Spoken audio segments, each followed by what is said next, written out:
ମୁଁ ବୋଧହୁଏ ଆସିଛି ସକାଳେ ବାହାରୁ ସକାଳ ଦେଖା 7 ତାରିଖ କବିତା ବିପ୍ଳବ। এই কবিতাটি প্রত্যক্ষ সাক্ষাৎকার আমার হয়েছিল কবি রাধামোহন পଟ୍ଟନାୟକ সহিত ଜଗନ୍ନାଥର ବନ୍ଧୁ କନେକ୍ଟ କରିଦେଲେ ତାଙ୍କର ବେଳେବେଳେ ବିଭିନ୍ନ କବିତା ଲେଖୁଥାଏ ଓଡ଼ିଆରେ ସାରା ଭାରତରେ ଲେଖିଛି ଦର୍ଶକ। ତେବେ ସେ କବିତା ପଢ଼ୁଛି ମୋ ଓଡ଼ିଆର ଅଭିଜ୍ଞତା କମ୍ ଜ୍ଞାନ କମ୍ ତ ଆପଣମାନେ କେତେ ଶୁଣନ୍ତି। ମୋ ଭାଷାରେ ମୁଁ କହୁଛି ମୁଁ ଏକ ଅଗ୍ନି ଚର୍ଚ୍ଚିତ ପ୍ରାଣାୟାମର ଅଗ୍ନିର ସ୍ଫୁଲିଙ୍ଗ।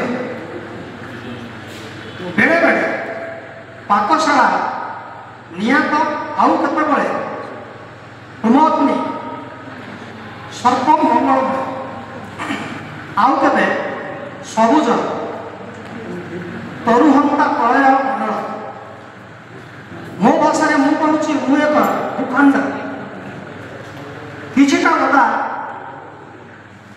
କିଛି ଚିକିଟା କିଛି ବନ୍ଧୁର କିଛି ପାଷାଣ